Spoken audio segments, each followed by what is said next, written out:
resolver el examen? Sí, doctor. Ya. Sí, doctor. Está bien. El viernes, Sí, doctor. entonces, a las 10:30 vamos a resolver el examen en unos 15 minutitos y después pasamos clases. ¿Está bien? Sí, doctor. Ya. Ya empezaremos ahora.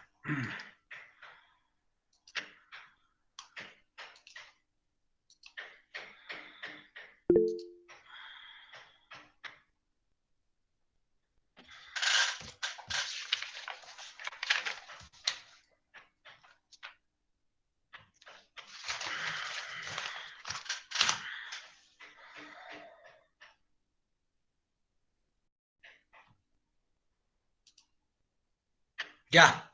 Entonces, estábamos hablando del grupo de los vibriones y bacterias relacionadas. Habíamos hablado de Campylobacter, ¿lo ve?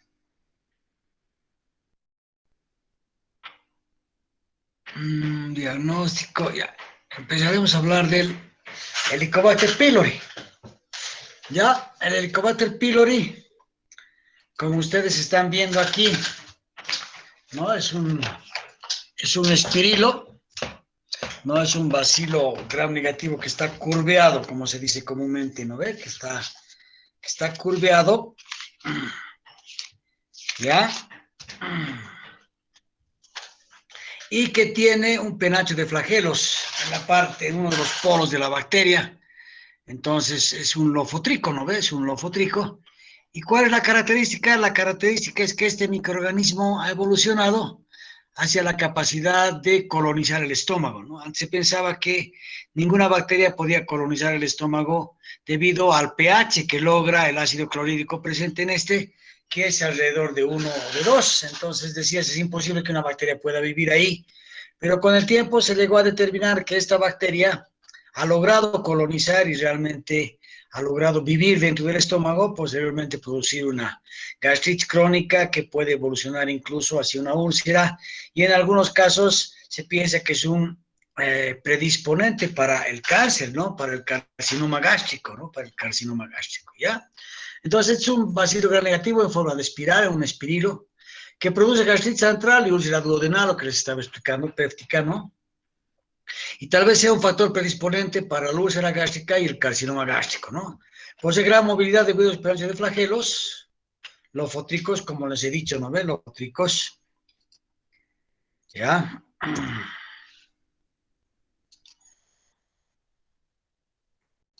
No lofotricos en uno de sus extremos, lo que le da una gran movilidad a la bacteria, ¿no? Entonces, este microorganismo tiene la característica de infectar y colonizar la mucosa gástrica, ¿no? Lo que realmente es muy, muy peculiar dentro de las bacterias, ¿no? Como les decía. Entonces, este microorganismo normalmente crece a un pH neutro entre 6 y 7, y al pH de la luz gástrica este muere, ¿ya? Entonces, ¿qué es lo que sucede? Que el estómago está cubierto por un moco, que es el moco gástrico, que es el que protege a la mucosa de la acidez del estómago, para que no destruya a las células de la mucosa. Entonces, este moco es normalmente impermeable al ácido y posee una capacidad amortiguadora. Entonces, fíjense, el moco en el lado luminal, o sea, en la parte donde está la comida en el estómago, la luz del estómago, es de 1 a 2, y el pH en el lado epitelial, que es hacia adentro, es de 7.4. ¿Ya? Entonces, ¿qué es lo que hace el Helicobacter pylori? Ingresa por vía oral, normalmente por los alimentos, por el agua, y lo primero que hace es llegar a la parte epitelial para lograr escapar del pH demasiado ácido que la podría matar. Ya, esto debido a su gran movilidad, que les he dicho que tiene ese penacho de flagelos, que es lofotrico, ¿no?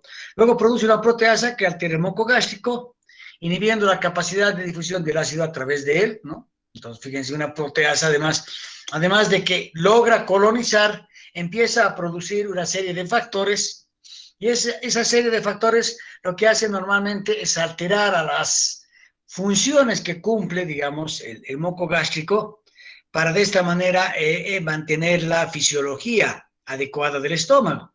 Entonces, lo primero que hace, fíjense, altera, ¿no?, a la capacidad de difusión del ácido a través de él. Entonces, ya no llega a los receptores dentro del estómago y posteriormente empieza a haber una falla, ¿no? Entonces, fíjense, histológicamente se observa inflamación crónica y activa epitelio y lámina propia, infiltración de leucocitos polimorfos nucleares por la presencia de los microorganismos, atrofia glandular y destrucción del epitelio, que puede ser un factor de riesgo para el cáncer gástrico, ¿no?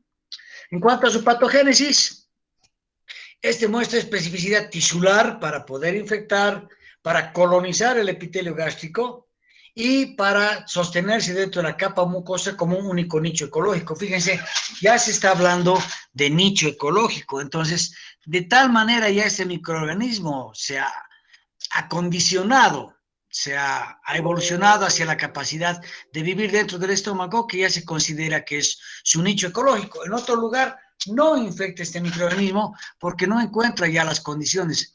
Está perfectamente adecuado a vivir dentro de la mucosa del estómago, dentro de la mucosa gástrica, ¿no? Entonces, los determinantes de patogenicidad se dividen en dos grupos.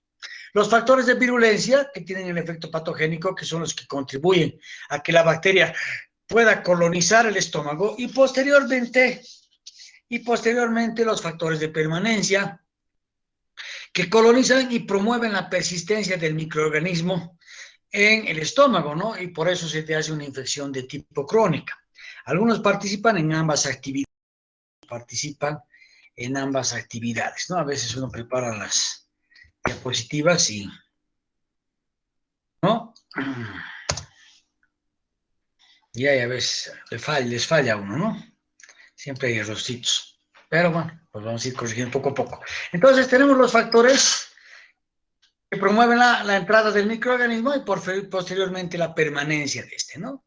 Dentro de los factores de virulencia, el Helicobacter pylori activa una serie de mediadores inflamatorios, la interleucina 8 activa neutrófilos, el HPNAP normalmente que produce este microorganismo promueve la adherencia de los neutrófilos al epitelio.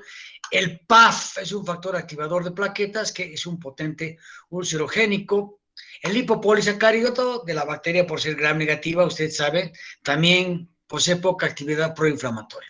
La ureasa que este microorganismo produce activa fuertemente la actividad fagocítica mononuclear y aumenta el flujo de iones al interior de la mucosa y activa la producción de gastrina. Es lógico, ¿no? Normalmente hay unos receptores que se encuentran en la mucosa que son los que andan, digamos, midiendo la cantidad de ácido que hay del estómago, porque normalmente el ácido logra pasar el moco gástrico, pero en pequeña cantidad, justamente para que esos receptores digan si falta o no falta ácido en el estómago para llevar adelante la digestión. Entonces, si este microorganismo produce esta ureasa que les decía, entonces, ¿qué es lo que pasa? Que esta ureasa, en vez de que llegue el ácido, llega la ureasa, los receptores dicen no hay ácido en el estómago, empiezan a estimular la producción de gastrina y como resultado se produce una mayor cantidad de ácido clorhídrico y como resultado la persona que lo que tiene una gastritis crónica, ¿no? Entonces, algunos son factores de virulencia y de mantenimiento. Entonces, luego de que el microorganismo ya ha ingresado y empieza a colonizar, empieza ya a preparar el camino para quedarse. Entonces, hay una disrupción de la mucosa. ¿Ya? Entonces, el Helicobacter pylori disminuye la respuesta excitatoria de las células mucosas por diversos metabolitos bacterianos, fosfolipasas, lipasas, proteasas. Fíjense, es realmente una máquina este microorganismo, ¿no? Que estas afectan a la integridad de la membrana celular, produce una citotoxina vacuolizante llamada VACA, que produce vacuolas ácidas en el citoplasma, la CAG-A, que es una citotoxina que participa en la patogenia nuclear hasta ahora, la apoptosis de células epiteliales. O sea, fíjense cómo empieza realmente a dañar también a la mucosa como tal, ¿no?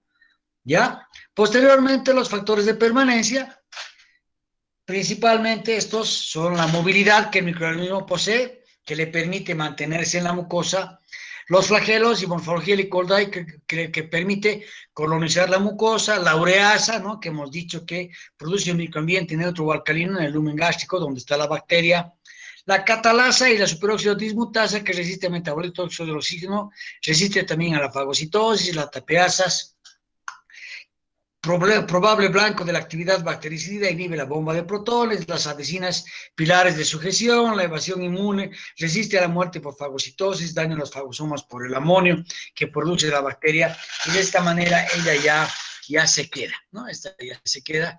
Fíjense entonces aquí, fíjense los flagelos, la ureasa, el lipopolisacárido, otras proteínas, las exotoxinas, la BAC-A, la mucinasa, proteasa, lipasa, los sistemas de secreción de tipo 4 que le introducen a la célula efectores como ser la KGA, ¿no? La interleucina 8 que induce al crecimiento de las células. Te lo voy a poner. No tengo tiempo ya de buscar pero ahí en las notas me pregunto. Escúchame. No sé si se ha salido. No sé.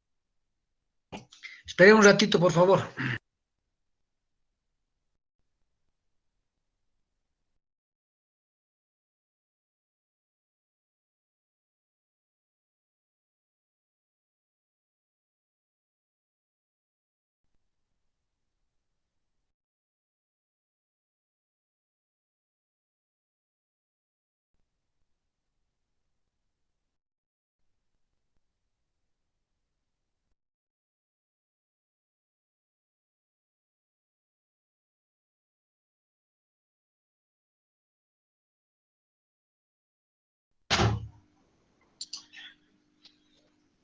Ya, seguiremos.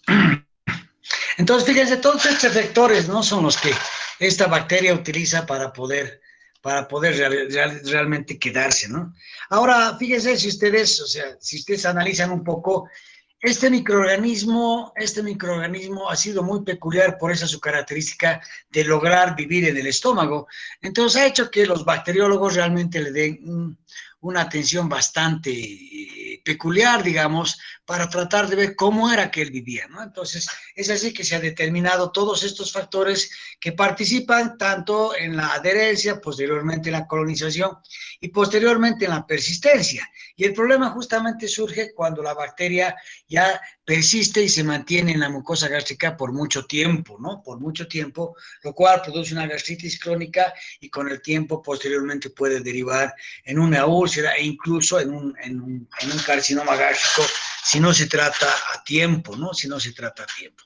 Entonces, ¿cuáles son las manifestaciones clínicas? El dolor epigástrico, mejora con el alimento o antiácido, sensación de hambre dolorosa, acidez, pirosis, náuseas, vómitos, hematemesis, melena, anorexia y pérdida de peso, ¿no? Entonces, realmente todo el rato estás con gastritis, todo el rato estás con esa sensación de hambre dolorosa, ¿no? Que normalmente produce la bacteria. Entonces, fíjense, la bacteria vive dentro del estómago, ¿no? Fíjense, y posteriormente te va produciendo daño que normalmente se transmite en la producción de úlceras, ¿no? Entonces, fíjense el Helicobacter pylori como aquí pasa la mucosa, ¿no? Y posteriormente ya empieza a reproducirse dentro de la mucosa, ¿no? Y da como resultado la creación posteriormente de la úlcera, ¿no? Aquí fíjense la infección, posteriormente la inflamación que produce, y eso puede posteriormente desencadenar una úlcera, ¿no? Una úlcera por el daño continuo, ¿no? Porque como la bacteria está viviendo ahí, está produciendo esos factores que hemos hablado, ¿no? Los fosfolipasas, las proteasas, la BAC, la CAG-A, la BAC-A, todas esas que normalmente hacen que la bacteria al final produzca, ¿no? Y al final desencadene, por ejemplo, primero en un proceso inflamatorio y posteriormente puede desencadenar una úlcera. Ya, una úlcera. Entonces, fíjense aquí, una úlcera péptica, fíjense cómo se presenta, ¿no? La herida en el estómago, ¿ya? ¿Ya? Entonces, aquí, por ejemplo, podemos ver una diapositiva donde vemos normalmente aquí los niveles elevados de ácido clorhídrico, los niveles bajos de ácido clorhídrico, ¿no? Entonces, ¿qué es lo que pasa? La mucosa gástrica entre el Helicobacter pylori produce una infección aguda, se vuelve crónica, hay una gastritis, ¿no? Te puede predisponer a una úlcera duodenal, ¿no? Te da una infección asintomática del pílore, te puede dar un linfoma, lo que les he dicho, que puede predisponer al linfoma. Posteriormente, los cuerpos de la mucosa gástrica se atrofian, hay una metaplasia intestinal, displasia que puede llevar a un cáncer gástrico. Entonces, fíjense, todos estos factores que estamos viendo aquí, que están en inglés, ¿no? Normalmente son los que los investigadores piensan que predisponen a que una infección previa por Helicobacter pylori te conduzca, ¿no? Te lleve a un cáncer gástrico o a una displasia, ¿no? A una displasia. Entonces, como ustedes ven, este microorganismo es muy peculiar por esta su característica. Entonces, ¿qué tenemos que hacer si una persona viene con problemas de gastritis crónica? Tenemos que agarrar y tenemos que hacerle un diagnóstico para determinar si tiene Helicobacter pylori en el estómago, que es lo primero que se tiene que hacer o que se está haciendo en la actualidad. Entonces, se puede diagnosticar de dos maneras, que son los métodos directos, llamados métodos invasivos, que se toman biopsias de tejidos gástricos, y los métodos indirectos, métodos no invasivos, que se hace serología y las llamadas pruebas respiratorias. En los métodos directos, lo que hace, se toma una biopsia de la región antral del estómago. Eso normalmente lo hace un médico especialista, un gastroenterólogo, que normalmente te hace endoscopía, ¿no? El médico agarra, te hace la endoscopía, el especialista, y te toma muestras de la región antral del estómago, ¿no?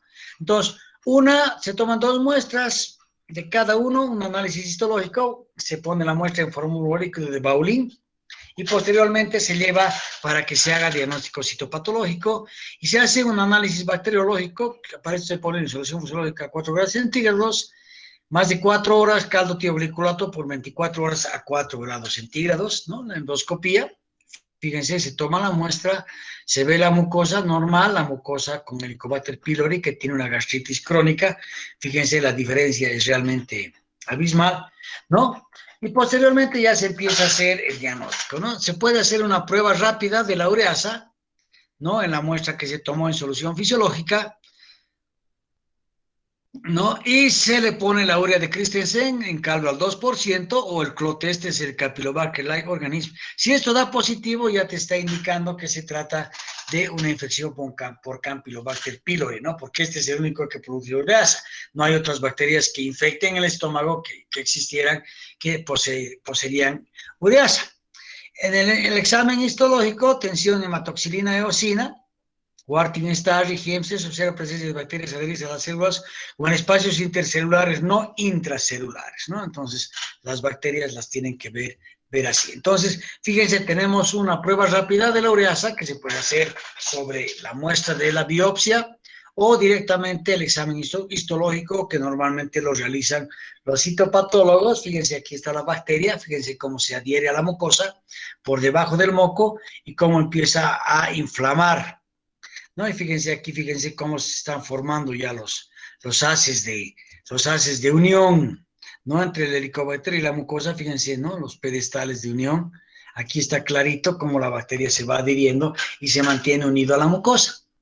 En el examen bacteriológico se hace tinción de Gram, que se tiene que ver a los clásicos espirilos, bacilos gram negativos, ¿no?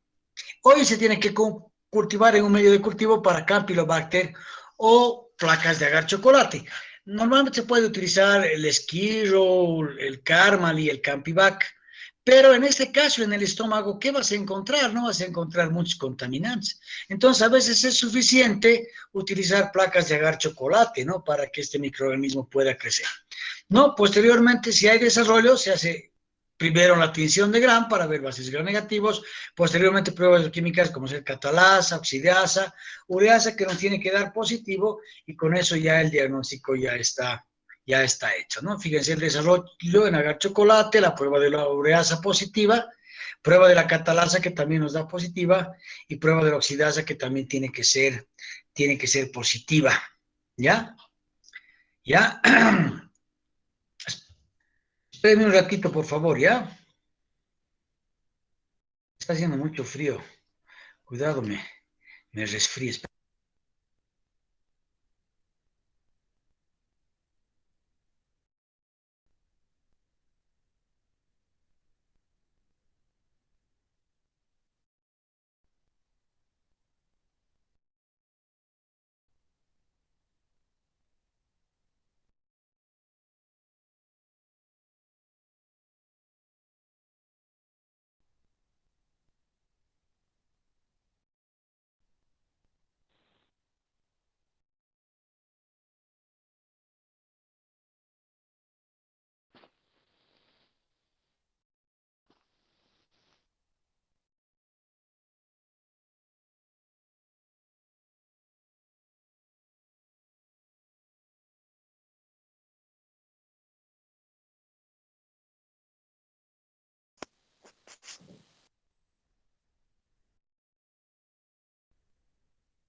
¿Ya?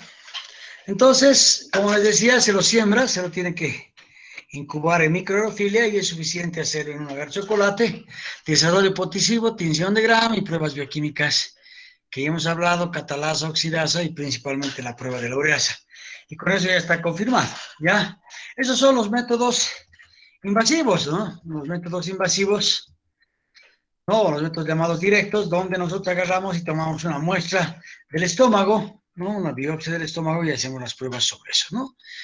Los métodos no invasivos normalmente se puede hacer en heces fecales, que en la actualidad se está utilizando mucho, que se llama la inmunocromatografía. Esta inmunocromatografía, su sensibilidad no es muy alta, pero sin embargo es un método fácil que se realiza en heces fecales, ¿no? Que busca los antígenos del Helicobacter pylori, ¿ya? Y realmente es una prueba que no es tan molesta, digamos, como la endoscopía y tampoco es tan cara, digamos, como los métodos que vamos a ver más adelante, ¿no?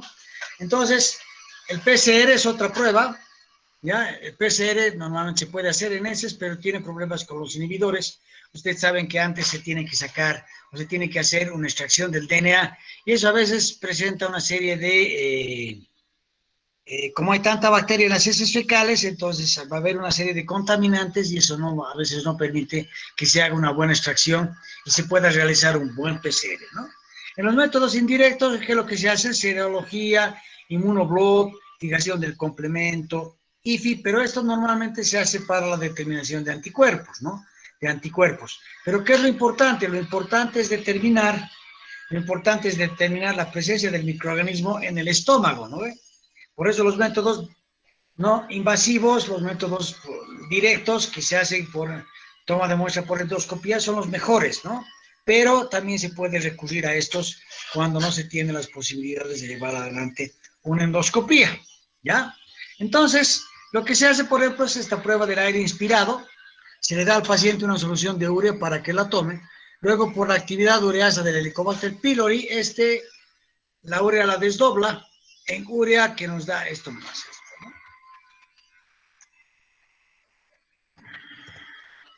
¿No? La desdobla entonces a la urea y esta urea nos da CO2 más amoníaco y este CO2 normalmente puede estar marcado como carbono 14 o carbono 13, perdón, y este dióxido de carbono se elimina por medio de la respiración, por medio de los pulmones, lógico, ¿no?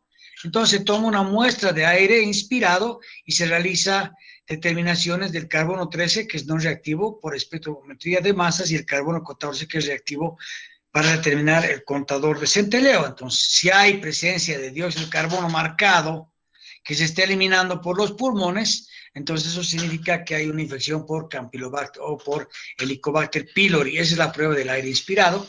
Aquí está, fíjense, la bolsa en la cual después de tomar la solución de urea se toma el aire inspirado y posteriormente se hacen las determinaciones como tenemos aquí, fíjense, ¿no? Tomas la urea cargada con carbono 14, la urea se elimina, el bicarbonato sale a la sangre, pasa al corazón, del corazón a los pulmones y sale como aire inspirado, como dióxido de carbono marcado con carbono 14, se colecta en una bolsa de plástico, posteriormente se le hace la determinación ya sea por espectrofotometría de masas, como hemos indicado aquí, o por determinación del conteo del centeleo.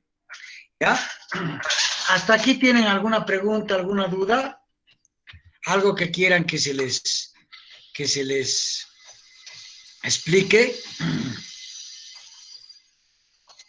¿Alguna duda?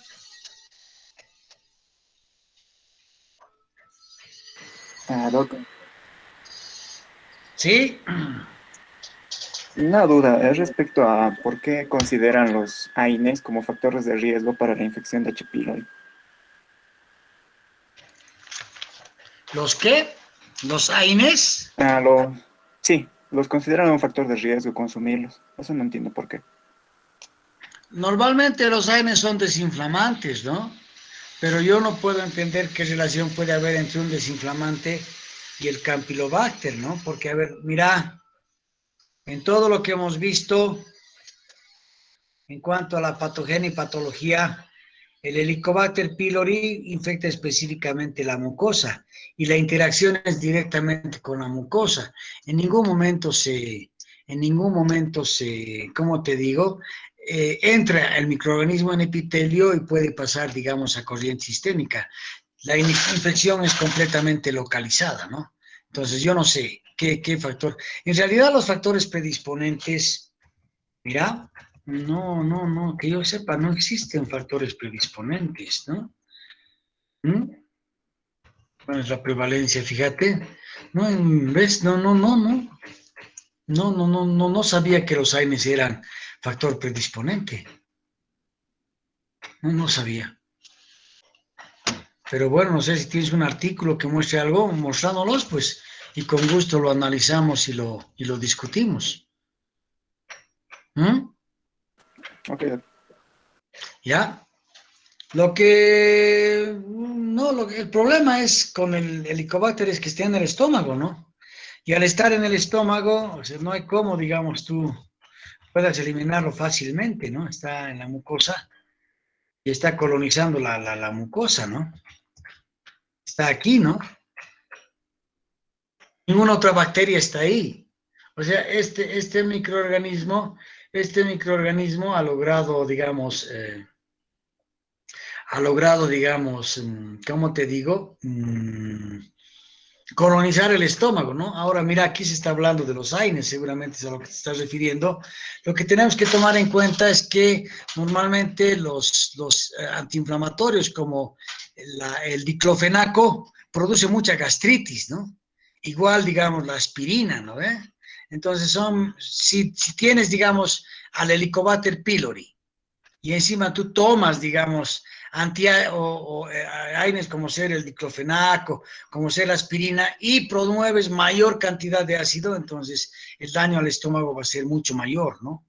Mucho mayor, porque estos medicamentos normalmente producen mayor liberación de ácido clorhídrico y por ende predisponen a que una persona tenga gastritis, ¿no? Pero así que te predispongan, digamos, a una infección por Helicobacter pylori, no sabía. ¿Ya? En cuanto a la inmunidad, existe buena producción de anticuerpos de tipo IgM, IgG, IgA en mucosa y estos no son protectivos, se puede recaer, o sea, el problema es que se da tratamiento y posteriormente de dar el tratamiento hay muchas personas que recaen. Es muy especial esto del Helicobacter, ¿no? Es muy especial, ¿ya? Fíjate, el tratamiento, por ejemplo, es metronidazol, subsalicilato de bismuto y amoxiotetra.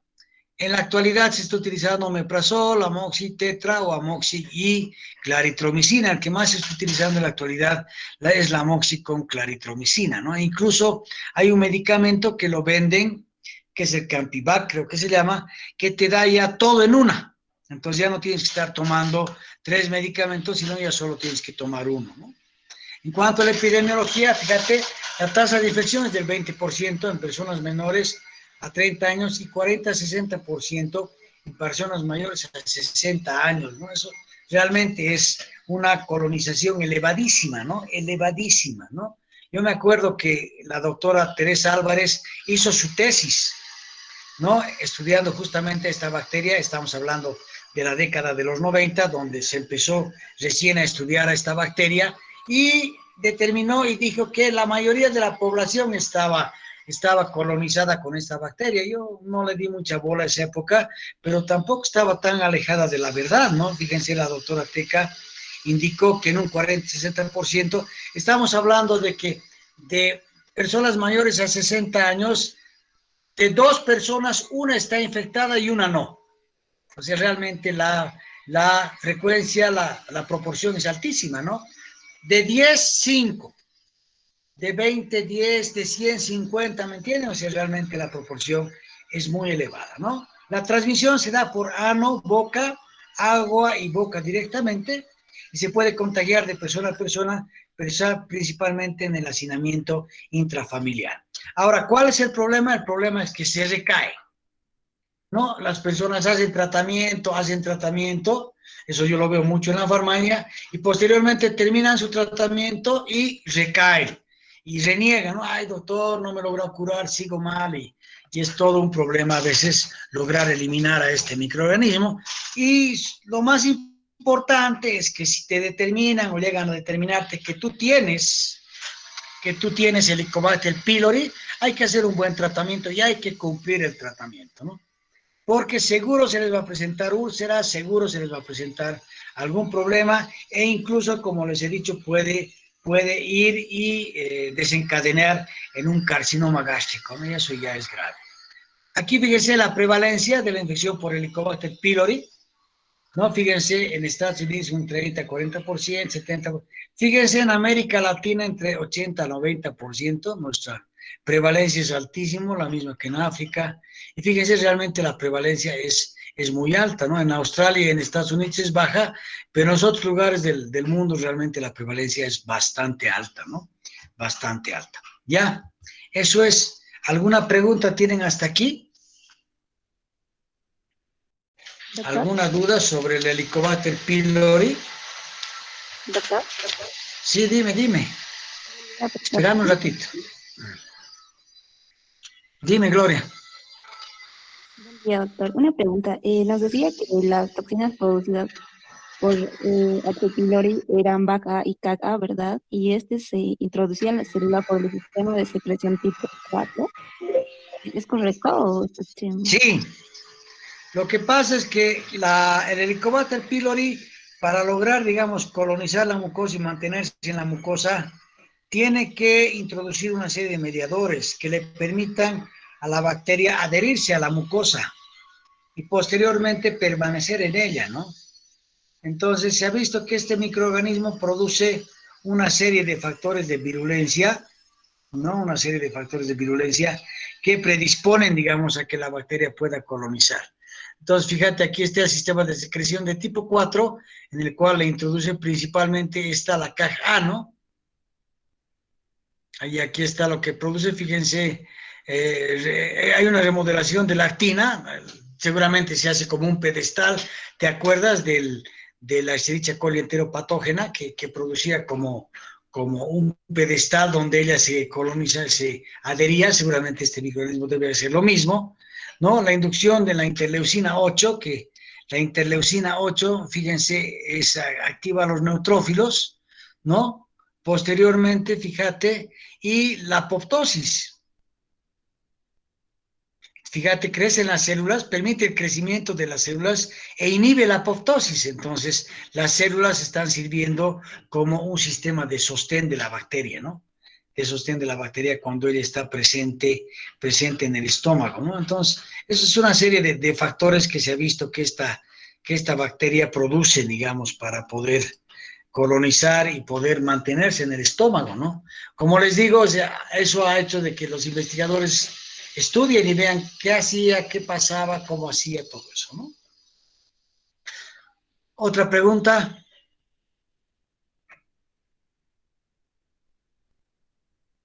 ¿Alguna otra duda?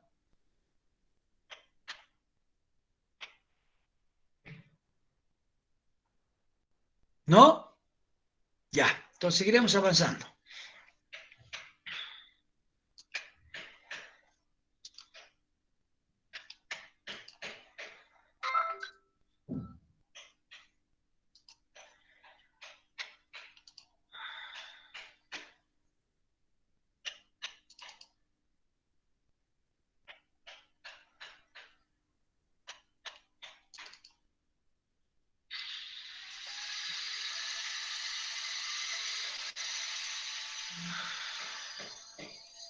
Ya, ahora vamos a entrar a la parte de Haemophilus. Vamos a entrar a la parte de Haemophilus, Bordetella, Brucella y Francisella. ¿Ya? Estos son también bacilos gram negativos, pero son pequeños, entonces no se los clasifica como bacilos, sino como cocobacilos, porque cuando uno los mira al microscopio, se ve como si fueran unos coquitos alargados. Entonces, de ahí surgió su nombre de cocobacilos, ¿ya? Cocobacilos, de los cuales los más representativos en cuanto a la producción de enfermedades en el hombre son Haemophilus, ¿no? Bordetella, Brucella y Francisella, ¿no? Entonces, hablando de las especies de Haemophilus, ya este microorganismo, como su nombre lo indica, ¿no? Es un microorganismo que requiere de sangre, por eso, haemos sangre, filus requiero, necesito, entonces son microorganismos que requieren de sangre, ¿ya? Son cocobacilos gram negativos que requieren medios de cultivo enriquecidos con la sangre o sus derivados para poder crecer. En realidad, requieren que se les dé el isobitalex, o sea, tienes que tener el agar sangre o el agar chocolate enriquecido con isobitalex para que este microorganismo pueda crecer de forma más adecuada, ¿ya? Entonces, el principal patógeno es el Haemophilus influenzae, que produce neumonía y meningitis, la cual es bastante grave, principalmente en niños menores de 5 años. Haemophilus ducreyi, que es una ITS, es una infección de transmisión sexual, que produce el llamado chancro blando o chancroide, ¿ya? Los otros Haemophilus producen infecciones raras y normalmente viven en las membranas mucosas, lo que hay que tener muy en cuenta y con mucho cuidado. Entonces, el principal patógeno de este grupo es el Haemophilus influenzae, que normalmente se puede encontrar como flora microbiana transitoria en el aparato respiratorio. Puede producir meningitis en niños e infecciones respiratorias en adultos y en niños como ser una neumonía. Cocobacilo gram negativo de pares o en cadenas de 1.5 micrómetros de largo. En cultivos jóvenes se observa la presencia de cápsula, que es tipificable, que le da la característica de invasividad. Ustedes saben eso, aquellos microorganismos que son capsulados son invasivos, ¿no? Porque logran vencer a la oxonofagocitosis, ¿no ve? Y más tarde se vuelven ácidos gram negativos largos y pleomórficos. En cuanto al cultivo, lo que les decía, agar chocolate macizo Vitalex, incubar a 37 grados centígrados en microaerofilia, son colonias pequeñitas de color café grisáceas, y en medio del paz se puede observar el fenómeno del satelitismo. ¿Qué es el fenómeno del satelitismo? Que a veces tú tomas una muestra de esputo, digamos, y en esa muestra de esputo tienes, además del Haemophilus, al estafilococo, y normalmente el Haemophilus crece rodeando al estafilococo, formando unas colonias diminutas, debido a que el estafilococo libera principalmente el factor 5 que el Haemophilus influenza requiere para crecer, y eso agarra y permite que crezca. Entonces crece como si fueran satélites alrededor de las colonias del estafilococo, ¿no? Ya, entonces fíjense, para poderlos identificar se requieren los factores 10 y 5, el factor 10 es lemina y el factor 5 es un NAD o otra coenzima, pero principalmente tiene que ser NAD. Entonces fíjense, el estafilo libera ese NAD y hace que pueda crecer el Haemophilus en el medio del agar sangre, formando el llamado, ¿no? Satelitismo, ¿ya? Puede perder su cápsula y esto afecta la morfología de la colonia, ¿ya? Puede adquirir por transfección los genes de la cápsula y normalmente también da la resistencia a los antibióticos, como ser el cloranfenicol y la ampicilina, ¿ya? En cuanto a su estructura antigénica, Haemophilus influenzae produce cápsula que puede ser de 6 tipos diferentes, de la F. El más patógeno es el B, que posee una cápsula de polirribosa ribitol, que es el PRP. Su cápsula del de tipo B, que es la más patógena, la PRP, polirribosa ribitol, ¿ya? Esta se tipifica por aglutinación con partículas de látex, coaglutinación con estafilococo y quelum, y también se utiliza inmunofluorescencia directa cuando se tiene, ¿no? Entonces, fíjense, aquí está el Haemophilus, fíjense clarito, un cocobacilo gram negativo, notan, bacilos pequeñitos, y esta refringencia que vemos alrededor justamente es su cápsula, ¿no? Un Haemophilus capsulado te indica que es patógeno, que es virulento, ¿no? Aquí en una prueba de Kellum no se nota muy claro, pero se puede ver la refringencia alrededor de la colonia, lo cual nos está dando una prueba positiva para la cápsula. En cuanto a la patogenia, los pilis y las adhesinas colonizan por medio de pilis y adhesinas colonizan bucofaringe, componentes de la pared celular bacteriana como el lipopolisacárido y el glicopéptido normalmente alteran la función ciliar causa daño al epitelio respiratorio, se transloca a través de las células epiteliales y transendoteriales, ingresando al torrente circulatorio, en ausencia de anticuerpos opsonizantes, lo que les he dicho que escapa a la opsonofagocitosis, se produce bacteremia y diseminación a meninges y otros focos distales.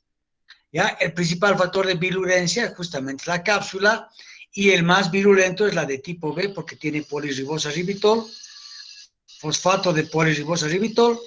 Puede producir meningitis, epiglotitis en las personas mayores principalmente, ¿ya?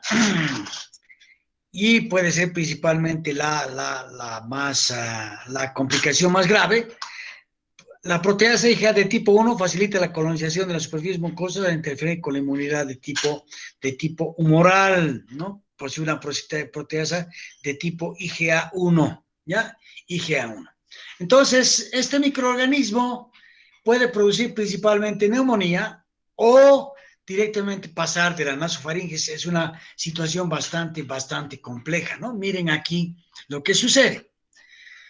Fíjense, no está claro hasta el momento cómo este microorganismo logra acceder a los tejidos profundos a través de la nasofaringe o pulmón, que es el lugar inicial de infección, que es lo que hemos dicho, ¿no? Ya posteriormente pasa de la nasofaringe y se difunde a las meninges y produce lesiones metastásicas distantes en huesos y articulaciones.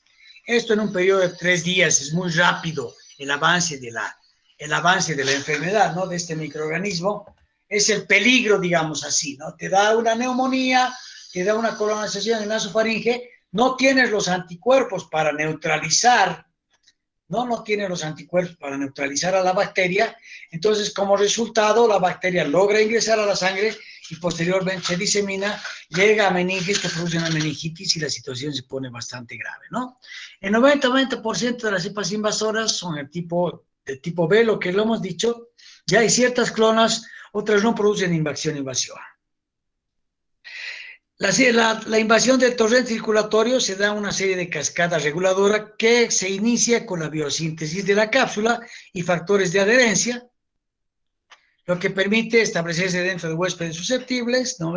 Invade espacios intercelulares del epitelio respiratorio, reside ahí y por debajo de ellas pasa la barrera mucosa. Por la presencia de cápsula fija ácido ciálico y evita la opsonofagocitosis.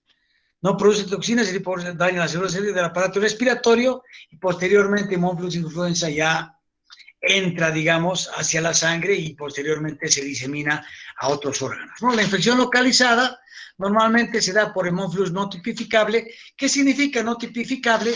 Significa que este microorganismo no produce cápsula. Son Hemófilus influenza no capsulados. Y este normalmente se ubica en vías respiratorias principalmente altas y puede llegar a producir infecciones oportunistas en oído medio, paranasales y bronquios, e incluso se ha visto hasta conjuntivitis. ¿Ya? Pero eso es raro, ¿no? Esto cuando se ve, cuando hay alteración de los mecanismos de limpieza o por infecciones virales previas, que ustedes saben que normalmente alteran a los mecanismos de defensa innatos de las superficies mucosas, ¿no? Entonces, la adherencia se da por proteínas de la membrana externa de este tipo, la HMW1 y la HMW2, que no están presentes en cepas sin cápsula. Entonces, fíjense, aquí tenemos las cepas capsuladas, ¿no? Los serotipos, la más peligrosa es esta, produce meningitis, celulititis, epiglotitis aguda, artritis, neumonía, otitis, sinusitis. Las cepas no capsuladas, meningitis secundaria, traumas, otitis media, sinusitis, neumonía, conjuntivitis, bacteremia, vulvovaginitis en niñas, pero eso es raro, ¿no? Fíjense, vulvovaginitis en niñas, qué interesante, ¿no? Qué interesante. Entonces, fíjense, entra por vía respiratoria, puede haber celulitis, puede pasar a meningitis, epiglotitis en personas mayores, neumonía, empiema, artritis séptica, osteomielitis, ¿no ve? Puede pasar a sangre, bacteremia, posteriormente irse a otros órganos e incluso producir las complicaciones que ya hemos indicado con anterioridad, de las cuales la más peligrosa justamente es la meningitis, ¿no? La meningitis, ¿ya? Entonces, fíjense cómo coloniza, aquí cómo está produciendo la epiglotitis. A veces se inflama tanto la epiglotis que no permite la entrada de aire, entonces se tiene que hacer una traqueotomía para que la persona pueda respirar. ¿Hasta aquí tienen alguna pregunta? ¿Alguna duda sobre Haemophilus influenza?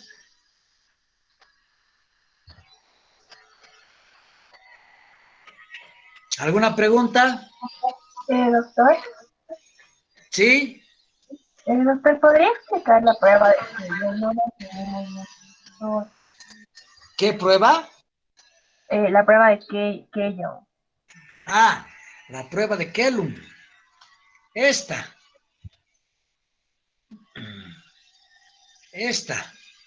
Lo que pasa es que el Haemophilus influenza produce cápsula. Entonces, si nosotros aislamos al Haemophilus influenza de un cultivo de Sput o de nasofaringe, lo primero que tenemos que determinar si este es capsulado, porque la presencia de cápsula es sinónimo de invasividad, hemos dicho, ¿se acuerdan? Siempre les digo eso, ¿no? Entonces, aquí fíjate, se está haciendo una tinción y aquí se está haciendo la prueba de Kellum que nos muestra una refringencia, ¿no? Una refringencia alrededor de las células bacterianas del Haemophilus. Entonces, la prueba de Kellum es una prueba que se utiliza normalmente porque es un omnisuero. Este omnisuero, al igual que para el neumococo, contiene anticuerpos contra los diferentes serotipos de cápsula que contiene el Haemophilus. Entonces, tú le pones en contacto una solución de Haemophilus influenza con este omnisuero y la cápsula se hincha por la presencia de estos anticuerpos y se hace visible al microscopio. Entonces, esta prueba de Kellum es una prueba que contiene anticuerpos contra los diferentes serotipos de cápsula del Haemophilus, al igual que del neumo, y pones en contacto, se hincha la cápsula y te da una reacción positiva, ¿no? Te da una reacción positiva, entonces te ayuda para determinar si el Haemophilus influenza que tú estabas manejando era capsulado o no capsulado, ¿no? Entonces, en este caso. Ahora, hay otros que, por ejemplo, utilizan la prueba de Burri para observar la refrigencia alrededor de las colonias, al igual que el neumococo, pero eso, por ejemplo, te dice si es capsulado o no es capsulado, nada más. Hay pruebas serológicas, ¿no? Perdón, inmunológicas, en las cuales tú tipificas, ¿no? Por serología, el serotipo de cápsula, ¿no? Como vamos a hablar ahorita cuando demos el diagnóstico. ¿Ya? ¿Está bien? Sí, doctor, gracias. ¿Ya? ¿Alguna otra pregunta? ¿Alguna otra duda hasta aquí? Sí, doctor. Usted dijo que para el cultivo se necesitan de dos factores, si no me equivoco, era el X y el B. ¿Puede El repetir, por 5, favor, eso? el 10 y el 5. ¿Ya? Ya.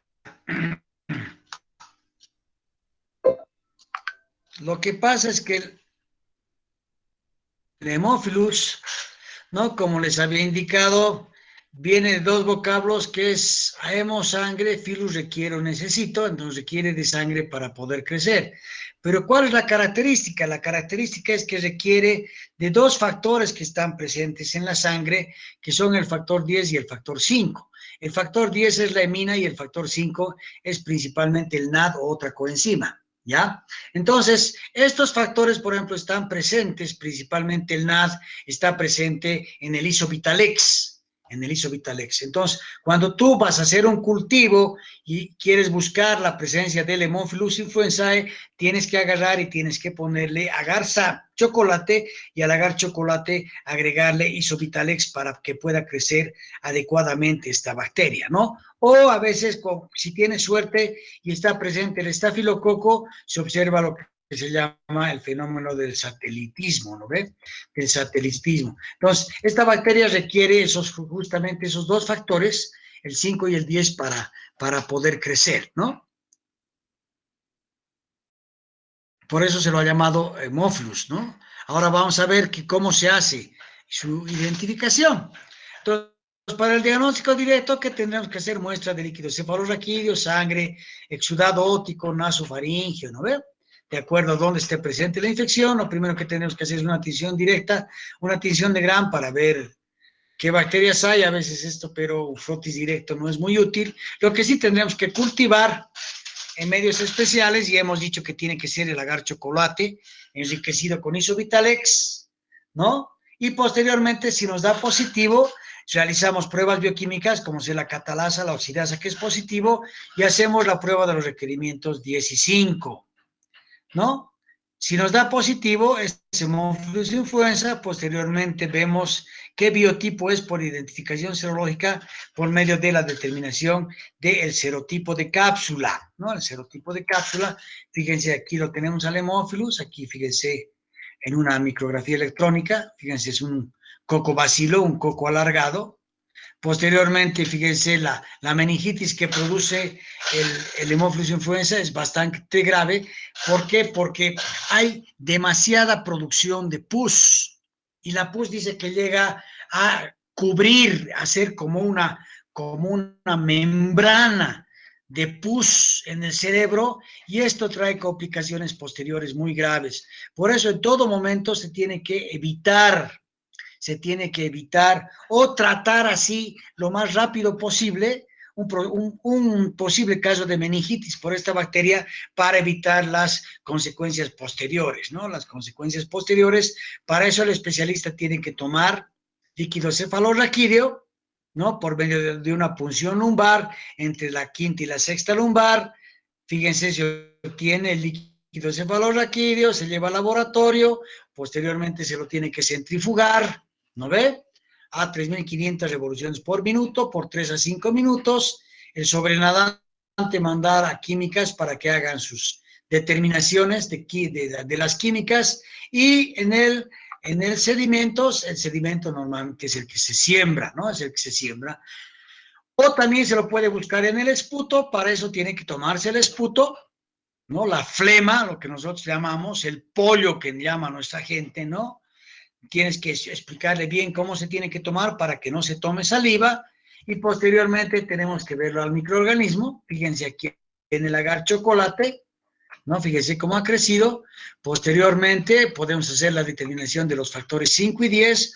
Para esto sembramos en un medio de cultivo, ¿ya? En un medio de cultivo que es el BHI, el agar BHI, al cual le ponemos la bacteria, sembramos la bacteria y posteriormente le ponemos los factores 5, estos son el factor 5, el factor 10 y este es el factor 5 y 10 en junto, y la bacteria si crece alrededor del factor 5 y 10 es hemófilus influenza y tiene que crecer al medio de estos dos.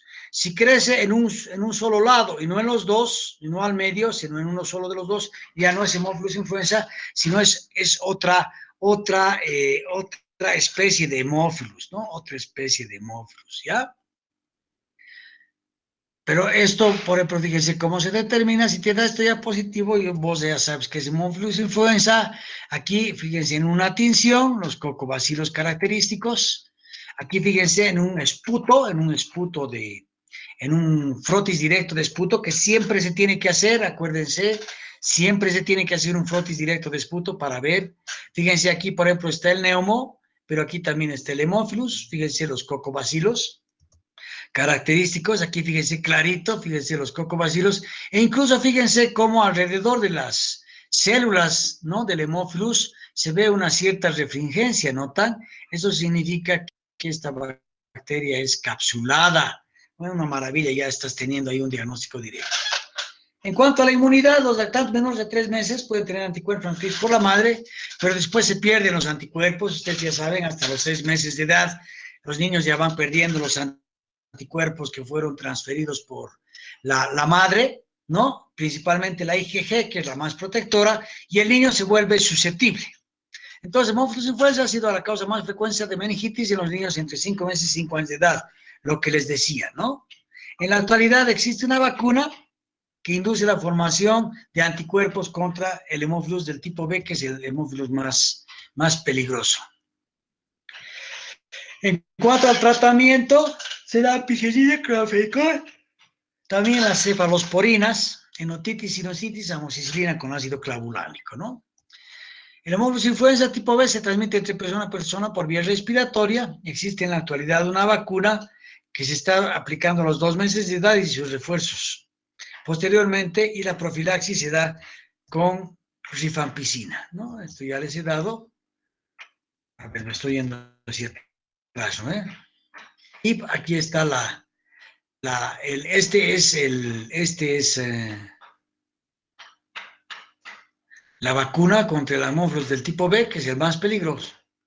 ¿Ya? ¿Hasta aquí tienen alguna pregunta del hemófilos influenzae?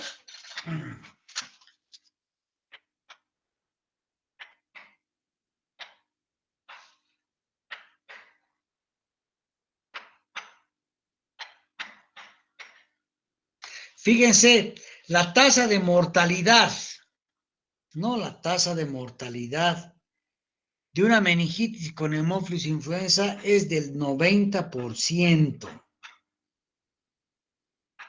¿Mm? Fíjense, un diagnóstico óptimo y un tratamiento adecuado disminuye las secuelas neurológicas y daño intelectual que les he dicho que se puede presentar con este microorganismo, ¿no? Se presenta hidrocefalia y retraso mental. Hidrocefalia y retraso mental. ¿Ya? Posteriormente tenemos al Haemophilus aegyptus, ¿no? Antes se lo denominaba el bacilo de Koch-Wicks, actualmente se lo llama Haemophilus influenzae biogrupo aegyptus, asociado a conjuntivitis muy contagiosa. Produce la llamada fiebre purpúrea brasilera, ¿ya? Que es bastante grave, que produce fiebre púrpura, choque y la muerte. ¿Ya? Máxima incidencia entre los 3 meses y 4 años de edad en los niños. Luego tenemos al Agrictibacter afrophilus. Este normalmente requiere elevadas concentraciones de dióxido de carbono. Esta es una de las especies más aisladas en las especies de hemófilos que producen endocarditis, ¿no? Endocarditis infecciosa y neumonía puede producir este microorganismo, ¿ya? Requiere del factor 5, produce fiebre, una murmuración del corazón, hay una falla congestiva y posteriormente embolismo, ¿no? Embolismo, raro, ¿no? ¿Qué será ese embolismo? Y posteriormente tenemos al Haemophilus ducreyi. Este Haemophilus ducreyi es una ITS, es una infección de transmisión sexual, ¿no? Y este microorganismo tiene la característica de que crece formando como si fueran rebaño de ovejas o cardumen de peces. ¿Notan aquí? Cómo está. ¿Han visto? El rebaño de ovejas siempre andan juntándose, chocándose, ¿no? Van avanzando. Entonces, igualito se dice que este microorganismo prolifera. ¿Ya? Es el agente productor de chacrobano. Chacrobano es una ITS, lo que les he dicho. Produce una úlcera en la parte genital donde se contagió. Y esta tiene las siguientes características: bordes crateriformes, fondo sangrante ulcerativo, aspecto crateriforme y es doloroso al tacto. A diferencia del chancro duro, del treponema pallidum, que los bordes son limpios, el fondo no es sangrante, ¿no? De la úlcera, no tiene aspecto crateriforme y no es doloroso, o sea, de solo ver la úlcera vos te puedes dar cuenta si estás frente a una úlcera, a una ITS, ¿no ve? Por Haemophilus ducreyi o por treponema pallidum, ¿no? Fíjense aquí, el chancro blando, fíjense la herida que se da aquí sobre el glande, sobre el pene, ¿no? Fíjense aquí, mucho más grande, ¿notan?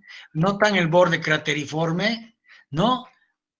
Sí, fíjense el aspecto crateriforme, fíjense sangrante, ¿no? Varias úlceras, normalmente en el caso del chancro duro, del chancro sifilítico, es solo una úlcera de inoculación.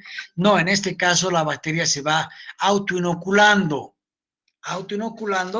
fíjense, es bastante dolorosa, ¿no? Bastante dolorosa y también dolorosa y sangrante, ¿no? Entonces, fíjense aquí la diferencia. El chancro de la sífilis, incubación 21 días, es una única, les he dicho, una úlcera única, indolora, de base indurada y fondo exudativo. En cambio, el chancroide, el periodo de incubación es 3 a 6 días, pueden ser úlceras múltiples, dolorosas, de base no indurada y de fondo supurativo, ¿no? Que es la diferencia entre los dos. Entonces, para el diagnóstico, ¿qué es lo que tenemos que tomar? Tomar la muestra de la lesión, pero en este caso es muy interesante. ¿Por qué? Normalmente, ¿se acuerdan cuando tienes una úlcera? Tienes que tomar del medio de la lesión, ¿no ve? De aquí, ¿no? Del medio de la lesión, normalmente se toma de aquí y se siembra en los medios.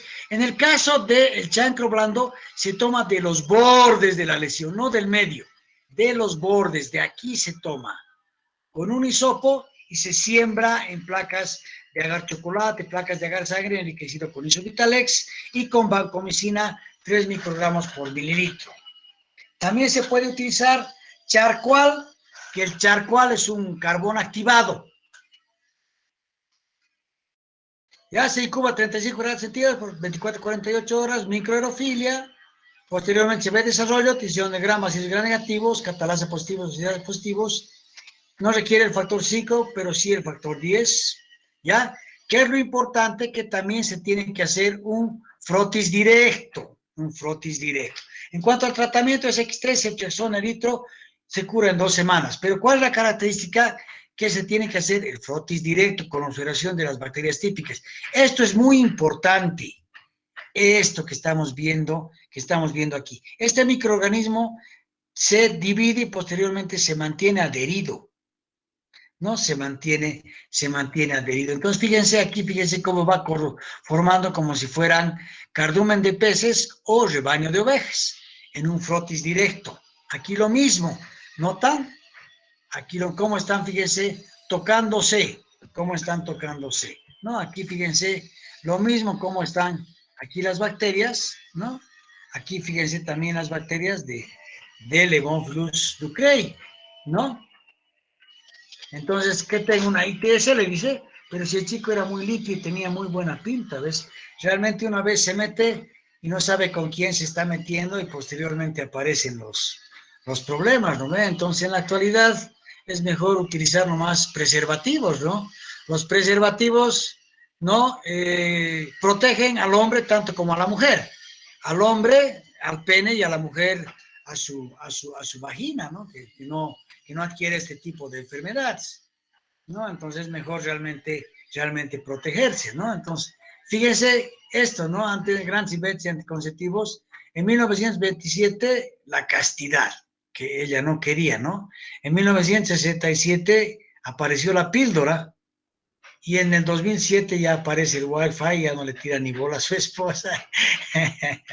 Entonces, bueno, ya saben cómo han avanzado los grandes inventos anticonceptivos, ¿no? Ya, ahí quedaremos. ¿Tienen alguna duda?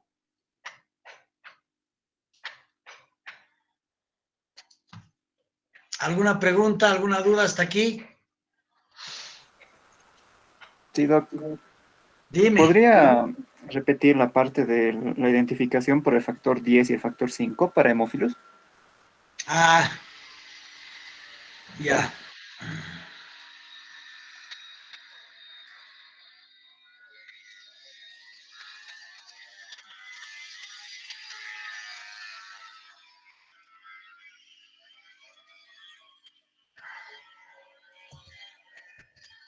Ya, entonces, ¿qué vamos a tener? Vamos a tener una lesión, ¿no? Entonces, de esa lesión tomamos, hacemos un frotis directo, buscamos a los clásicos bacilos gram negativos que tengan desarrollo en cardumen de peces o rebaño de ovejas, y posteriormente le hacemos el cultivo. Si el cultivo es positivo, hacemos la determinación de los factores 10 y 5. Y para esto, ¿no? Para esto hacemos lo mismo que se hace para el Haemophilus, ¿no? ¿Ya? Para el Haemophilus lo que se hace es sembrar la bacteria en un medio de cultivo que es el agar BHI. El agar BHI. Se prepara el agar, se siembra la bacteria y se pone los factores 5 y 10. Puedes poner discos que tienen los factores 5 y 10, y estos factores 5 y 10 normalmente vienen embebidos en estos discos, como los discos de antibiograma que tú tienes para la técnica de Kirby-Bauer. Entonces, si crece alrededor del disco y no crece en los otros lugares de la caja, quiere decir que es que es el hemófilus influenza. Ahora, el hemófilus influenza requiere el factor 5 y 10. Si tú los tienes por separados, los pones, pero los pones con más o menos medio centímetro de distancia entre uno y el otro. Medio centímetro a 1 centímetro de distancia. Entonces, normalmente el hemófilus crece al medio de los dos discos. Si crece en solo el factor 10 o el factor 5, ya no es hemófilus influenza. Tiene que crecer al medio de los dos discos o rodeando al disco que contiene los dos factores. Pero el medio ya no es agar sangre o agar chocolate, sino es agar BHI, que no tiene que contener sangre, ¿no? Sino ya la sangre ya tiene los factores y te varía todo, ¿me entiendes? ¿Lo ve? Tiene que ser un medio enriquecido, que justamente es el agar BHI, y al que se le pone, se lo siembra como para Kirby Bauer, o se siembra igual que aquí, ¿no? Y posteriormente se le pone los factores 5 y 10 y ves el desarrollo. ¿Está bien? Sí, doc, gracias. ¿Alguna otra pregunta? ¿Hasta aquí? ¿Alguna otra duda?